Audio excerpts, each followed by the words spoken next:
Здравствуйте, Людмила. Мне вот тут дали вашу номенклатуру на экспертно-проверочную комиссию. Я ее посмотрела. В общем-то, все хорошо, все составлено верно, сроки хранения соответствуют. У вас какие-либо вопросы есть еще? Да, подскажите, какие наши дальнейшие действия после того, как ее утвердят в математике? Значит, после того, как комиссия у нас все-таки пройдет, вам нужно ее будет у директора утвердить, поставить подпись, печать и уже по структурным подразделениям раздать выписки из номенклатуры дел. И в дальнейшем уже работники структурных подразделений сформируют дела в соответствии с номенклатурой дел. То есть оформят в соответствии с заголовками и с индексами, которые вот у вас по утвержденной номенклатуре будут.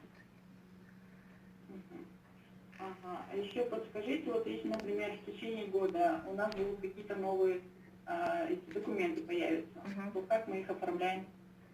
Если у вас в течение года появятся какие-то новые документы, то вы можете в резервные номера, которые вот видели у вас в конце каждого структурного подразделения, несколько резервов. То есть туда можете вставлять новые наименования дел, и уже в конце года они уже по систематизации вот эти дела на свое место встанут. То есть ничего страшного, до 10 резервных номеров вы можете использовать.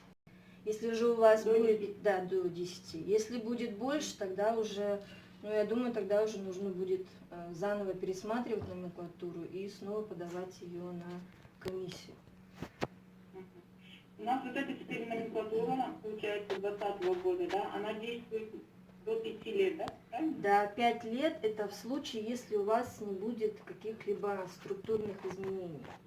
Либо не изменится перечень, что тоже, кстати, возможно. Ну а так, 5 лет можете смело работать. Хорошо, все понятно. Будем ждать, когда нам утвердят ее. Хорошо, тоже Так, будем ждать. Документы. Вот подскажите, потом в течение года вот за формированием документов структурных подразделений отвечаю я, ну как бы я должна их курировать, да? Ну, контролировать, смотреть. Ну, в общем-то, да.